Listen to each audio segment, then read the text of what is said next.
आपको कहा है कि जो नेशनल हेराल्ड का मामला है उसमें तकरीबन 142 करोड़ रुपए का जो है वो घोटाला है, एक बड़ा घोटाला है जिसको अंजाम दिया गया है। उसमें जो है राहुल गांधी और सोनिया गांधी समेत तमाम जो कांग्रेस का आला नेता है वो नामजद हैं।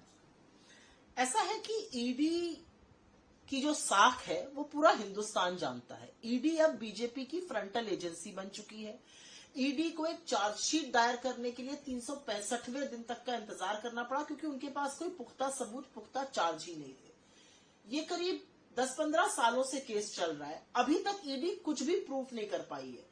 100 बात की एक बात यह है कि यंग इंडिया एक नॉट फॉर प्रॉफिट पुरानी एक्ट के अंदर सेक्शन 25, नई एक्ट के अंदर सेक्शन 8 की कंपनी है, जिससे एक नया पैसा प्रॉफिट, डिविडेंड या किसी भी तरह का मुनाफा किसी शेयर होल्डर को मिल नहीं सकता है।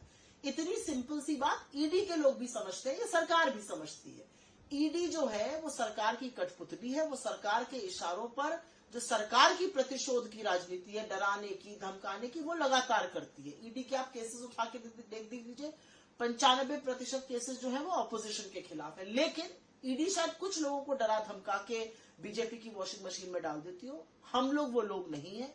ईडी के पास कोई पुख्ता सबूत नहीं है। ईडी का पूरा केस जो है वो इसी कोर्ट में धराशायी होगा, ताश की गड्डी की तरह बिखर जाएगा, क्योंकि ईडी मनगढ़ंत आरोप लगा रही है और जो साक्ष्य और सबूत है वो पूरी तरह से दिखाते हैं कि डेट इक्विटी में कन्वर्ट हुआ, जो कि केंद्र की सरकार एनसीएलटी में रोज करती है, और इसमें कोई भी आरोप सिद्ध नहीं कर पाएगी ईडी, ये आपको मैं बता सकती हूँ। इसके अलावा